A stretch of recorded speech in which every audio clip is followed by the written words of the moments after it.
Senhor esteja convosco. Ele está. Proclamação do Evangelho de Jesus Cristo segundo Mateus.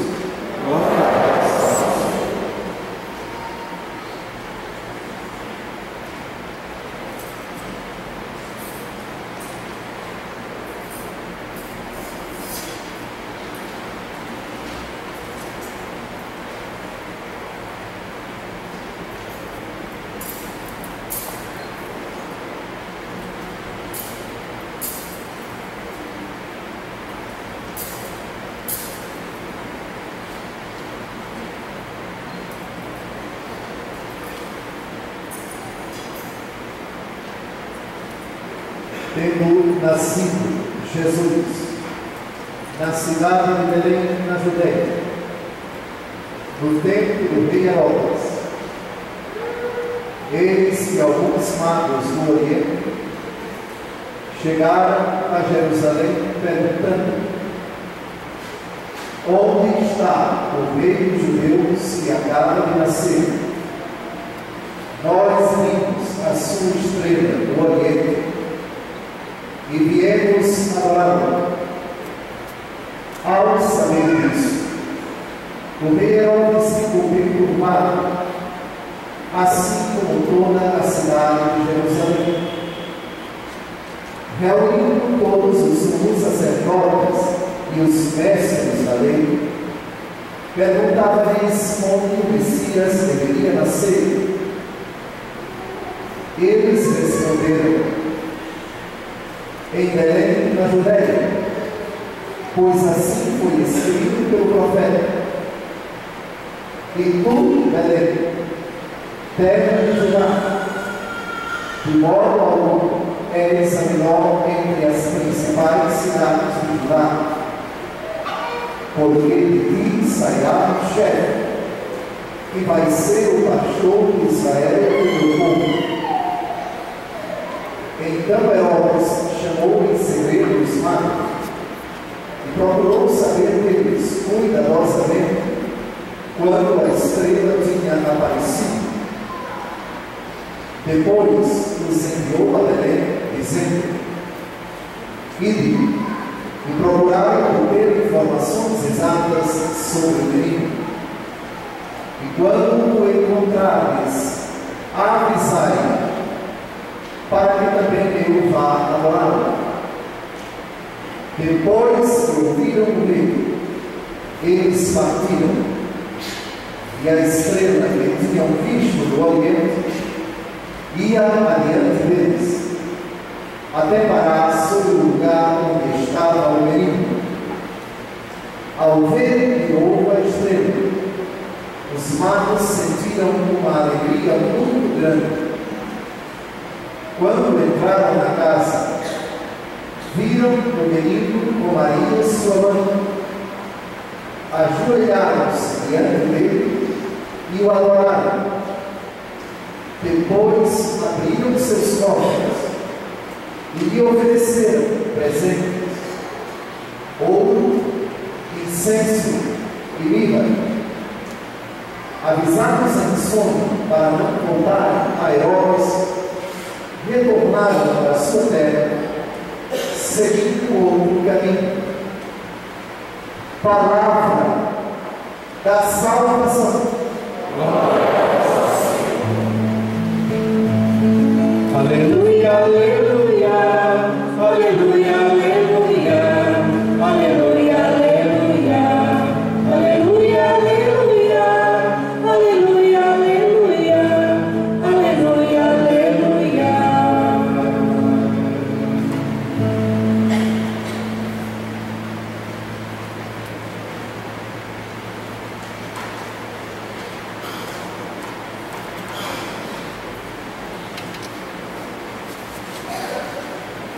Depois de celebrarmos o nascimento do Senhor, no dia do Natal, e logo em seguida, no domingo ao oitavo do Natal, temos comemorado na liturgia da Igreja a solenidade da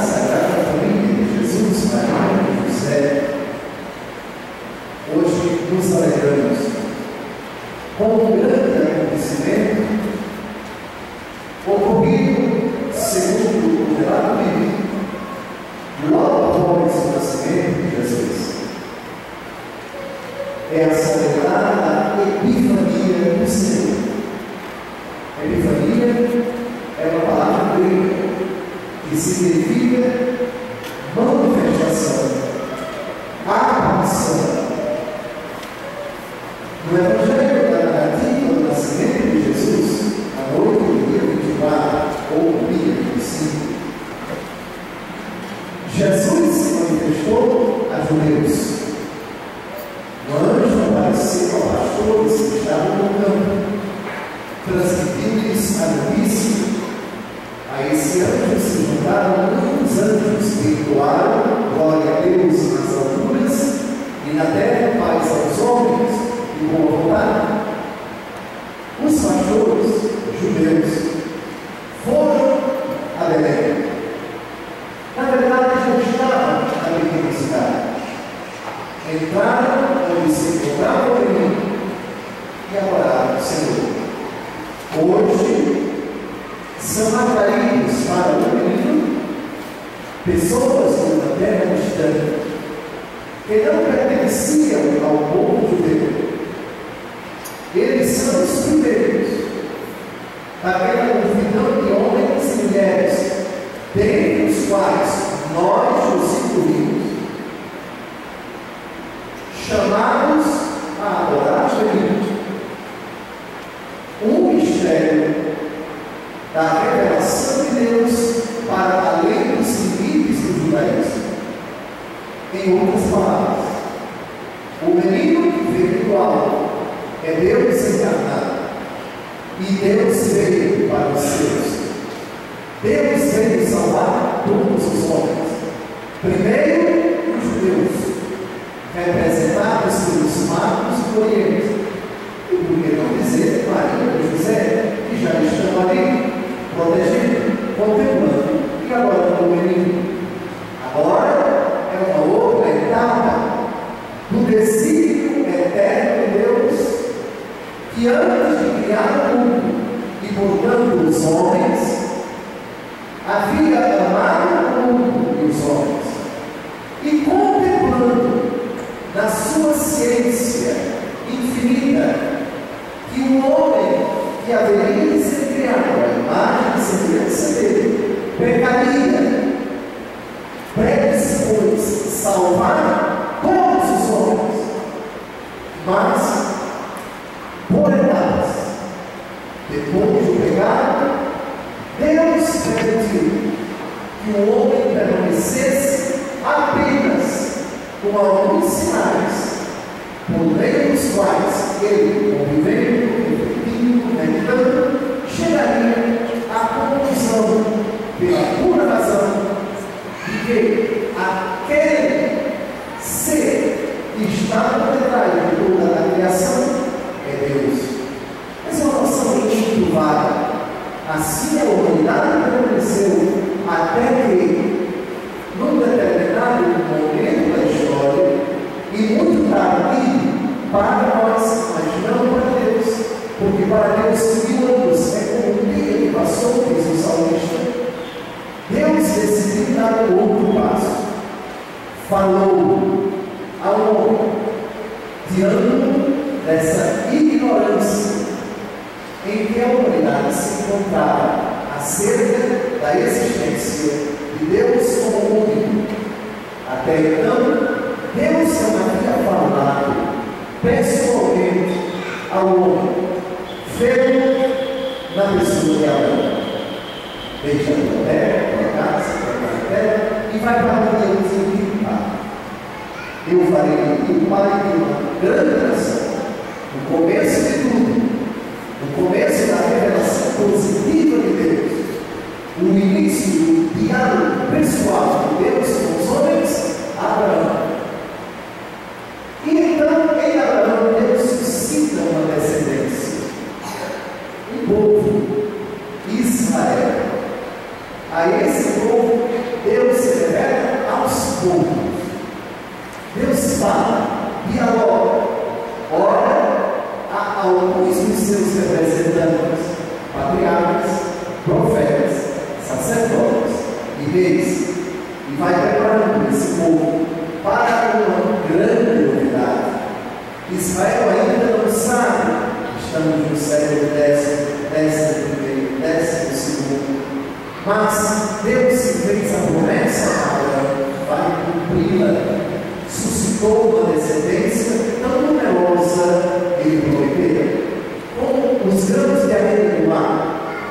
Essa descendência foi estruturada num esquema de 12 tribos, uma das quais a tribo de Judá. Um dos filhos de Jacó, neto de Abraão, depois lutou com o anjo. Esse Jacó teve o seu nome mudado para Israel. Israel é o nome da nação hoje. Israel é em homenagem ao neto de Abraão, que antes se chamava Jacó. A um dos filhos de Jacó, o velho Jacó, quase morrendo, fez uma profecia: ajudar todos os seus irmãos cobrando dentro dele, e eles receberiam certo de fé, um bastão que não seria tirado do sono até que chegasse aquele que haveria de governar todos os povos. Uma profecia que já alarga o horizonte estreito de uma nação que se julgava a única privilegiada por Deus, porque a única objeto, por favor de Deus, até então, o único Deus só havia se revelado a homem, Abraão, o patriarca dessa nação, que por ocasião da morte de Jacó, Israel já era bastante numerosa. Eram 12 homens, patriarcas de 12 tribos, já bastante numerosas. O tempo passou. E esse Deus que preparou este povo anunciou mais na frente no Antigo Testamento que enviaria o Messias, e o Messias salvaria este povo. Mas, em determinado momento da história, e aqui estamos no contexto da primeira leitura de hoje, uma novidade, uma surpresa. O Deus dos israelitas, adorado apenas por eles, seria conhecido por outras nações, seria visitado por outros povos, e isso aconteceria numa procissão épica, num fato portentoso. Nós ouvimos a nossa filha cantar ainda há pouco. Qual foi o refrão do Salmo? As nações de toda a terra hão de adorar-nos ao Senhor. Isso é uma novidade que é introduzida na fé de Israel, o Salmo 71. E não é dos salmos mais antigos, é dos salmos mais recentes. Israel aos poucos compreende o Deus que nos chamou em nosso pai Abraão, o Deus que nos elegeu como nação predileta, como nação única, objeto do seu favor, vai se revelar aos outros homens. Não veio apenas para nós. E será preciso um acontecimento trágico para mudar por completo a realidade desse povo. Até o século VI ou VII a.C., Israel se julgava, eu vou usar uma expressão até popular, se julgava a tal, se julgava a nação única, objeto do amor de Deus. Havia, portanto, um nacionalismo exacerbado.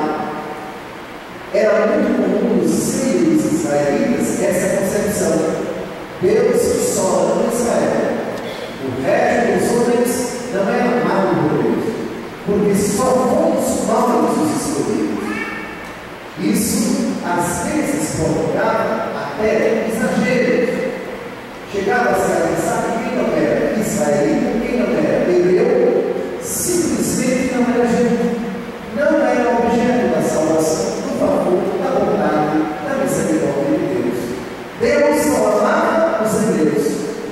Ocorre, o tempo passou, Israel prevaricou, desobedeceu, foi infiel ao seu Deus, e foi punida por causa disso. É o episódio do cativeiro babilônico. Estamos no século VI, ano 590 até o ano 586. Israel, nesse ano 586, conheceu uma das suas maiores tragédias, experimentou uma das suas piores humilhações, o desterro para uma terra distante, onde havia muitos deuses, onde não havia lugar para celebrar o culto ao seu único Deus, Javé. O templo ficou para trás, Israel ficou para trás, Jerusalém, a capital, o objeto do orgulho desse povo, havia sido saqueada, destruída. O templo havia sido entregue ao mar, às baratas. Então, quase 40 anos depois dessa humilhação do cativeiro, Israel reflete: nós vamos voltar para a nossa terra. Deus não foi infiel às suas promessas. Retomaremos a nossa terra, reconstruiremos o nosso templo. E Jerusalém, gravem esse nome, essa cidade, essa capital. Por isso ela é tão amada pelas três religiões monoteístas.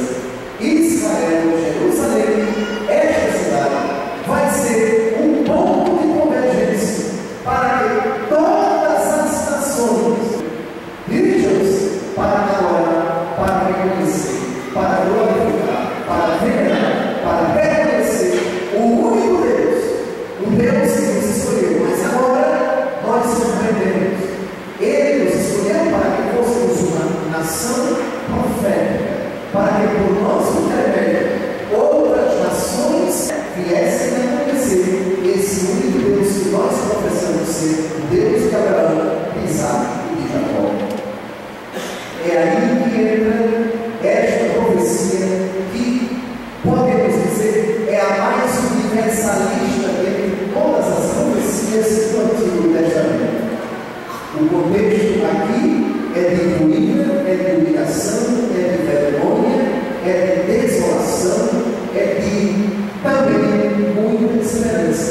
Israel está prestes a voltar do exílio para a sua pátria. E Jerusalém vai ser reconstruída. O que ela significará para Israel? O profeta diz: não apenas para vocês, mas para todas as nações. E de forma poética diz: levanta-te, acende as luzes de Jerusalém, porque chegou tua luz. Apareceu sobre ti a glória do Senhor. A terra está envolvida em trevas, e nuvens escuras cobrem os povos, mas sobre ti apareceu o Senhor, e sua glória já se manifesta sobre ti. Atentos, estamos a mais de 500 anos do nascimento de Cristo. O povo tem uma tarefa árdua: reconstruir a pátria que ficou jogada nas mãos dos pagãos. Quando vai se cumprir esta profecia? Continua a profecia. Ela mesma vai indicar quando vai se concretizar. Os povos caminham à tua luz. Os reis adorarão a tua glória. Levanta os olhos ao redor e vê. Todos se reuniram e vieram a ti. Os velhos são do passado, pretérito perfeito, mas isso ainda não havia se concretizado. Ocorre que a profecia é de Deus, que não está sujeito ao tempo. A profecia vai se cumprir. Um dia virão povos de longe, virão pessoas de terras distantes, com filhas carregadas nos braços, com o coração vibrando daquele fogo. Ao ver-nos, tu ficarás radiante, pois com eles virão as riquezas de Abenmar e mostrarão o poderio de suas nações. Haverá uma inundação de camelos, de dromedários, de Madian e de Efá a te cobrir. Virão todos de Sabá, trazendo ouro e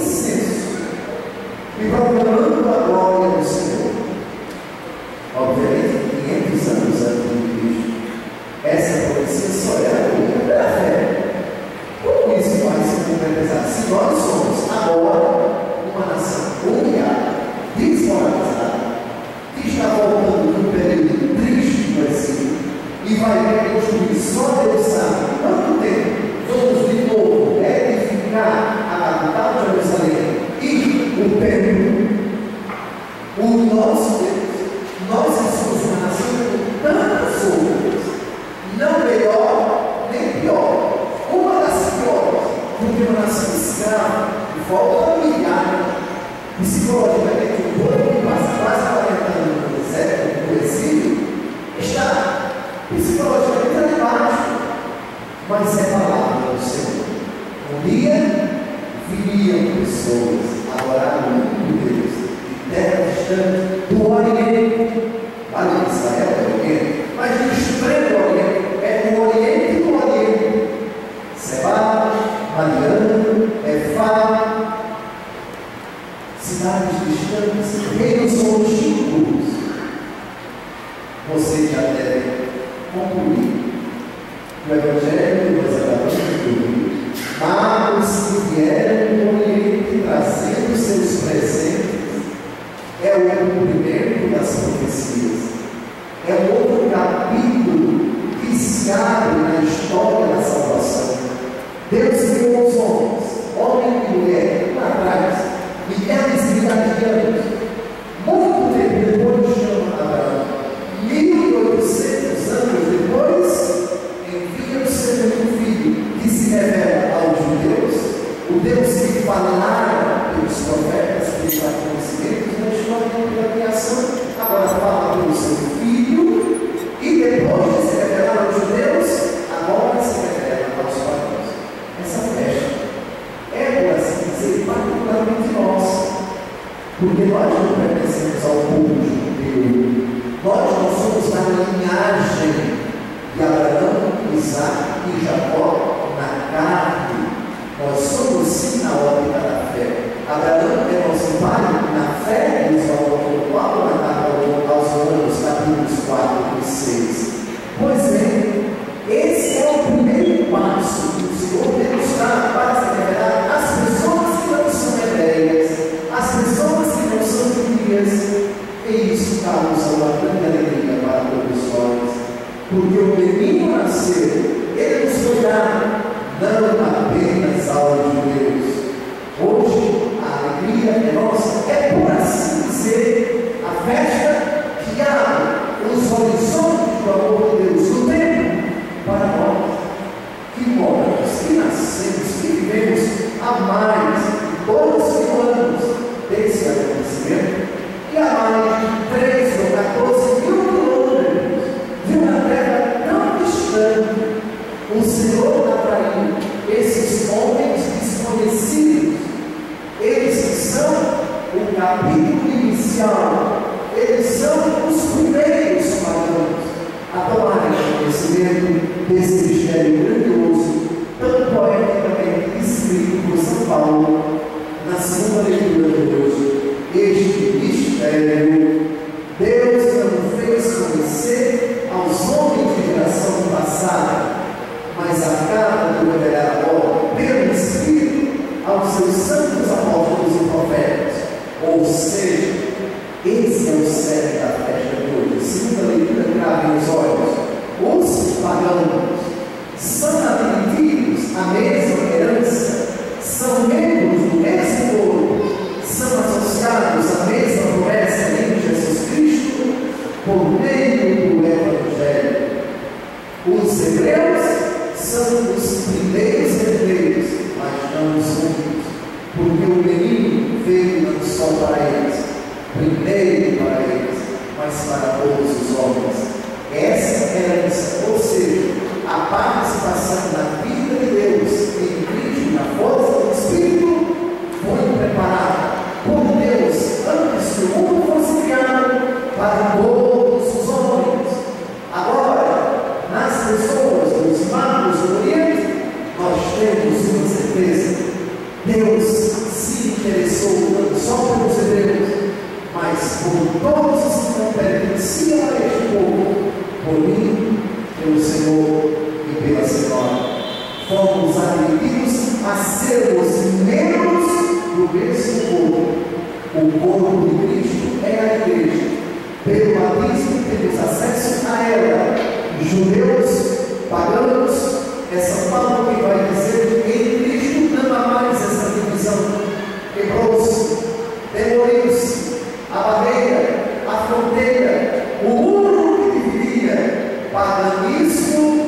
batismo.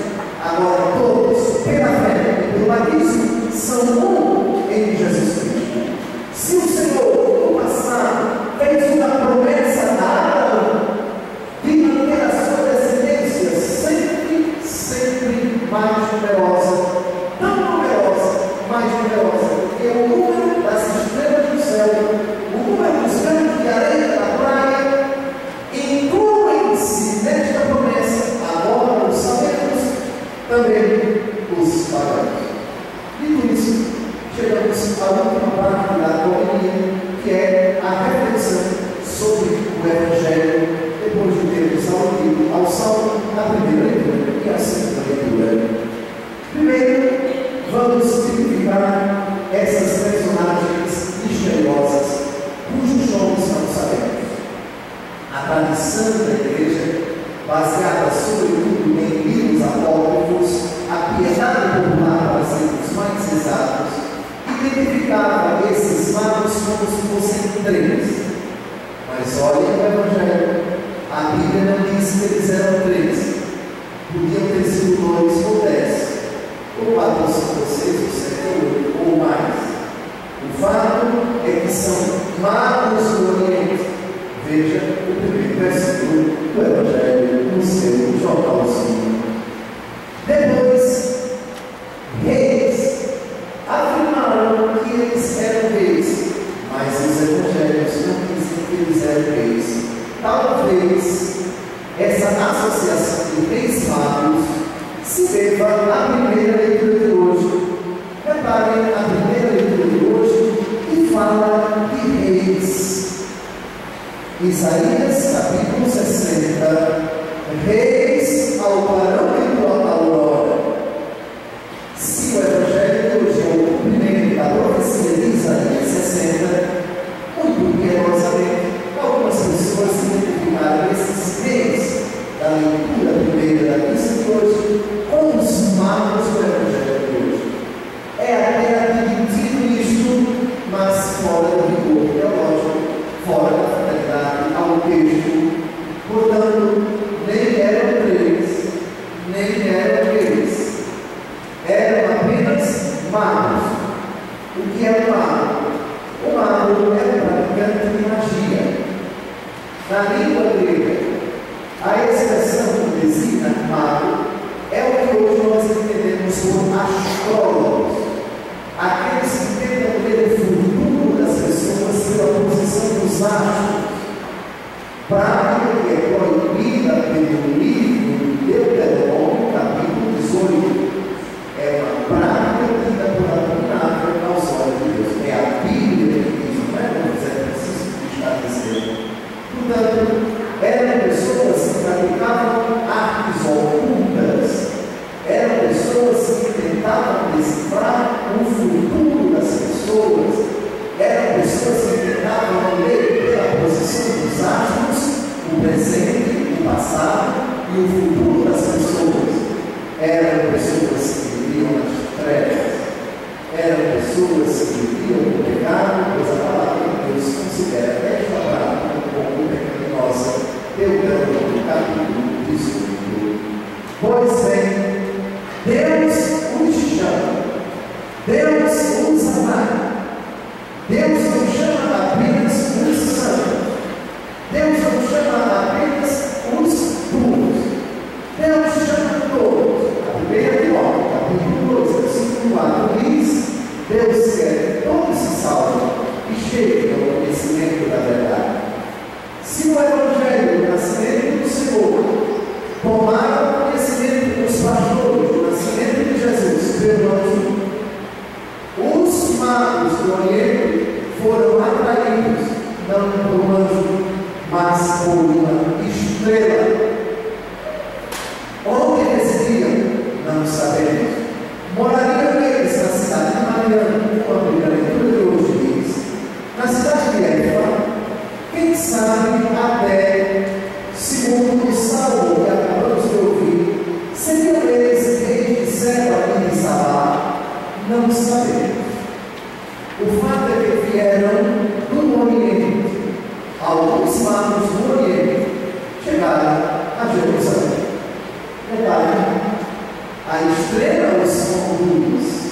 não a Belém, mas a Jerusalém. Por quê? Será que a estrela se equivocou? Não seria melhor que a estrela os conduzisse direto a Belém? Na verdade, a distância de Belém para Jerusalém é de pouco mais de 9.000 anos. Pertinho. Belém é a cidade natal do rei Davi. Belém foi onde nasceu Jesus. Jerusalém é a capital. Mas a estrela os conduziu a Jerusalém. Por quê? Tem uma importância em Jerusalém. Por aquilo que eles vão ouvir em Jerusalém. Vamos ao texto. Chegaram a Jerusalém, perguntando: onde está o rei dos judeus que acaba de nascer? Nós vimos a sua estrela no Oriente e viremos agora. O texto não diz aqui que eles perguntaram. Provavelmente foram ao palácio de Herodes e perguntaram ao próprio Herodes. O fato é que Herodes, sabendo disso, ficou perturbado, assim como toda a cidade de Jerusalém. Vejam a ironia. Em Belém, alegria da parte dos pastores, felicidade e paz incontidas da parte de Maria e de José. Ninguém ficou perturbado. Os pastores, depois que ouviram a mensagem do anjo, depois que ouviram os anjos do céu e glória a Deus, nas alturas e baixo até aos homens que levantaram, foram ao presépio e, cheios de alegria, prestaram homenagem ao menino. Ao invés de Jerusalém, nós temos Herodes perturbado e nós temos o mundo também perturbado, inquietação, medo, pavor. O que isso significa? Na verdade, o menino veio para salvar os homens, mas parte da humanidade não percebeu. Esse é o plano do menino Deus no meio dos homens. Ele não é uma unidade. A pessoa de Jesus será sempre, e essa frase foi pronunciada pelo velho Simeão, quando o menino Jesus foi apresentado no templo para ser consagrado. Quando o Simeão disse para Maria: esse menino será sinal de contradição para muitos em Israel. Jesus nunca foi, nem no dia do seu nascimento, nem na sua infância, nem na sua adolescência, nem na sua idade adulta, nem no segundo dos 3 anos de sua vida pública, nem após a sua ressurreição e ascensão ao céu, nem até os dias de hoje. Jesus jamais foi, nem será, unanimidade na humanidade. Haverá sempre os que irão amá-lo, adorá-lo, servir, proclamá-lo e viver pela sua palavra, pela sua graça. E parte da humanidade exatamente o oposto, inquieta, irritada, furiosa. A história da igreja mostra quantas perseguições os cristãos experimentaram pelo simples fato de serem Cristo, de professar a doutrina de Cristo. É o drama entre o poder das trevas e a graça de Cristo que entrou no mundo de forma tão singela, tão humilde, tão próxima, que não veio como estrangeiro forçar, obrigar o homem a aceitá-lo, mas exortar a acolhê-lo mediante a fé. Assim, Jerusalém é representação desta humanidade decaída pelo pecado, que se recusa a olhar para o menino com os joelhos dobrados, com o propósito de adorá-lo, na simplicidade do coração que reconhece: tu és o Deus encarnado. Mas vamos ao motivo pelo qual a estrela os conduziu primeiro a Jerusalém e não a Belém. Herodes reuniu todos os sumos sacerdotes e mestres da lei e perguntou-lhes onde o Messias deveria nascer. Eles responderam: em Belém da Judéia, pois assim foi escrito pelo profeta: E ele cita Joel, capítulo 5, versículo 1. E tu, Belém, terra de Judá, de modo algum és a menor entre as principais cidades de Judá, porque de ti sairá o chefe, que vai ser o pastor de Israel e do povo. Veja, está explicado porque a estrela conduziu os magos primeiro a Jerusalém. Porque antes de encontrar Jesus, é preciso encontrá-lo nesta realidade e prova a existência dele. Mas isso daqui foi redigido pela igreja, foi guardado, foi protegido pela igreja. Graças à igreja nós temos isto. O recado é claríssimo. Não se pode encontrar Jesus sem a igreja. Não se pode reconhecer que Jesus é o Filho de Deus, se não reconhecendo a unidade das Sagradas Escrituras. Por isso, primeiro se encontra Jesus pela pregação da igreja, oral e escrita, e depois se volta do fruto em Belém de Judá. Está explicado. Deus, na sua infinita sabedoria, primeiro fala pela criação, depois pela história do seu povo, depois pela história escrita do seu povo, Antigo Testamento. E no Novo Testamento, o seu prelúdio é a pessoa de Jesus, mas Jesus, aquele que é o objeto das profecias. Aquilo que aconteceu em Belém de Judá já havia sido profetizado, já se encontrava nos oráculos, já havia sido predito pelos profetas. Primeiro, portanto, ó amados, vós deveis reconhecer a autoridade das Escrituras. Diz o Salmo 118, versículo 105, tua palavra é uma luz que guia os meus passos. Pois bem, eles foram a Jerusalém para serem iluminados pela palavra de Deus. Não conheciam absolutamente nada da fé judaica, foram ser instruídos pelos sacerdotes e mestres da lei. A ironia, porém, é que esses não foram com eles a lei. Eles se limitaram a interpretar a Escritura, mas não reconheceram o Espírito da Escritura. Primeira carta aos Coríntios, capítulo 8, versículo 1, se diz: o Espírito vivifica, mas a letra mata. A letra da Bíblia mata, mas é o Espírito que vivifica. Eles conheciam a letra, mas não foram dóceis ao Espírito da letra, porque não foram a Belém, ficaram em Jerusalém.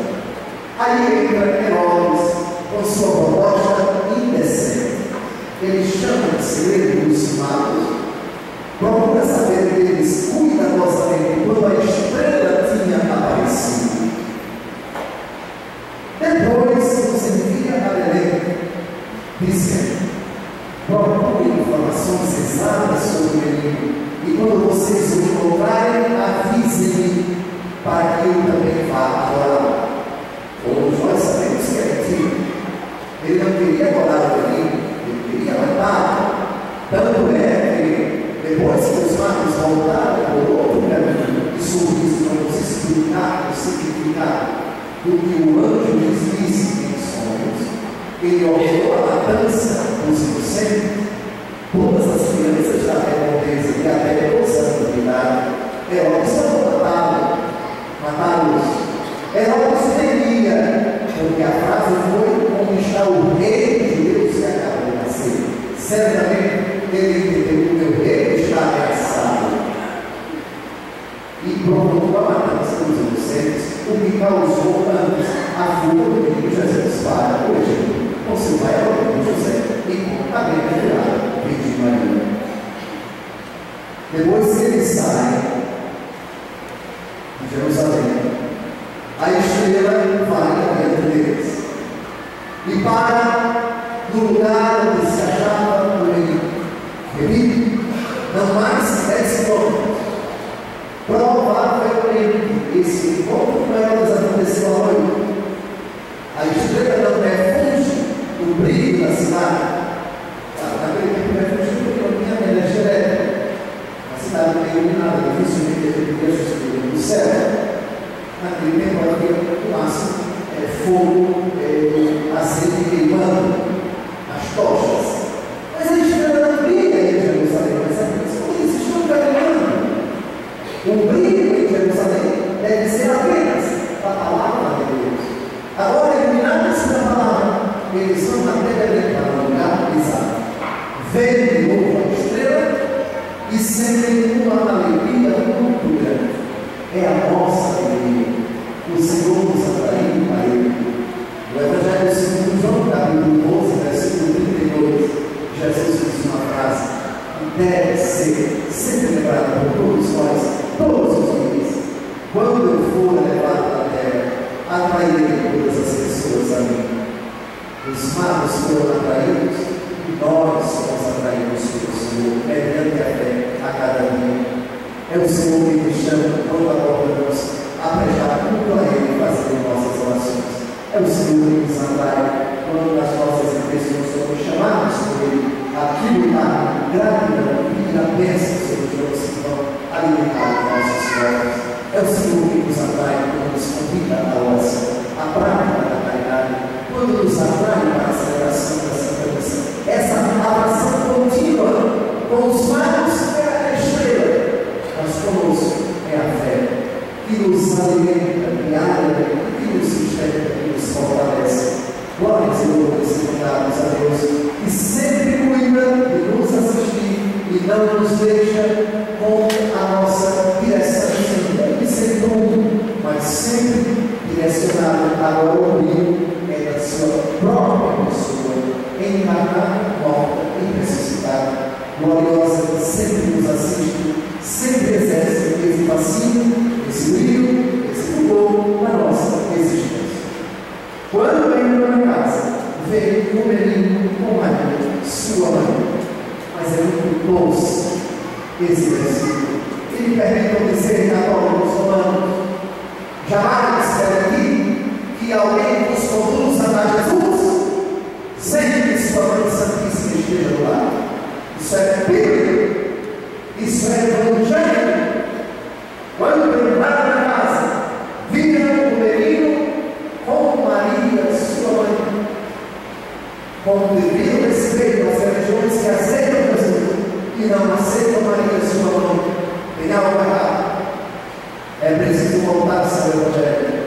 Quando entraram na casa, viram o menino com Maria, sua mãe.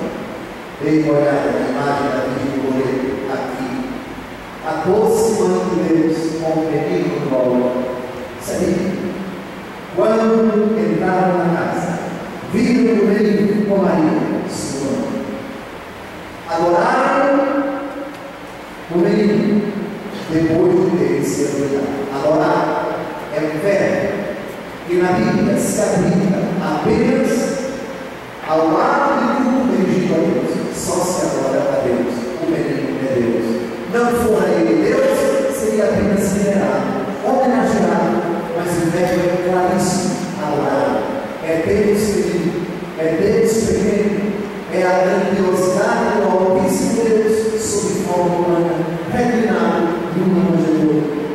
Depois, abriram seus cofres e lhe ofereceram presentes: ouro, incenso e mirra caríssimos. E permita a explicação desses três presentes.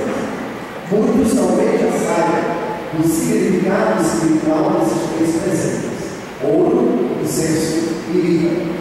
Os pais da igreja, de sua grande maioria, identificam esses presentes como sinal ouro da realeza de Jesus. Incenso, prova da sua divindade, e mirra, prova da sua humanidade. Para isso, segundo o texto de autor anônimo do século V, na sua ordem completa sobre o Evangelho segundo Mateus, ele diz: ao reconhecer o rei, ofereceram um presente nobre e precioso, ouro. Por entender que era de natureza divina e celestial, ofereceram incenso perfumado, forma de oração verdadeira, oferecida com suave odor do Espírito Santo. E em reconhecimento de sua natureza humana, receberia sepultura temporal, oferecendo vida. Olha que interpretação bonita, porque Jesus é rei, recebeu ouro. Ouro é presente, dos reis. Incenso só se queima para Deus. Por isso eu despertando hoje, incensar ao altar, e vou incensar nas ofertas daqui a pouco, e na hora da elevação. O sangue e o corpo de nosso Senhor Jesus Cristo serão incensados. Que significado bíblico. Mas há outro. São Gregório Magno, Papa, no século VI, ele governou a igreja nos anos entre os 40 a 604. Nas suas homilias sobre os evangelhos, diz o seguinte: ao longo do senso vida, pode dar-se outro sentido. Como designa-se a sabedoria, segundo Salomão, que disse: tesouro precioso, descansa na lua do sábio. Provérbios 21:20. Como incenso que se queima em honra a Deus, expressa-se na virtude da oração, segundo o salmista, quando diz: suba minha prece como incenso em tua presença. Salmo 140, versículo 2. A vida representa a mortificação de nossa carne. Daí que a Santa Igreja grita dos operários que trabalham até a morte por Deus: minhas mãos, eu vejo vida. Canto dos Cantos, capítulo 5, versículo 5. Portanto, oferecemos ouro ao nosso Rei recém-nascido, se resplandecemos em sua presença com a claridade da sabedoria celestial. Nós nos oferecemos incenso, se consumimos em sua presença com a claridade da sabedoria, a oração, no nosso altar, que é o oração, para que possamos oferecer ao Senhor uma mão suave por meio dos desejos celestiais. E nós oferecemos vida se modificamos os vícios da carne por meio da abstinência. A vida é uma proteção contra o apodrecimento da carne morta. A putrefação da carne morta significa a submissão do nosso corpo mortal ao amor da impureza, como afirma alguns profetas, as sementes secadas sobre os corpos. Joel, capítulo 1, versículo 17. Quando a semente apodrece, significa terminar os homens sua vida no mau cheio, da luxúria, portanto, oferecemos a vida a Deus quando preservamos entre nosso corpo mortal a pureza da impureza por meio da obediência. Interpretação bonita, a vida é um bálsamo que se coloca no corpo da pessoa, precisamente aquele que está machucado, para estancar o sangue.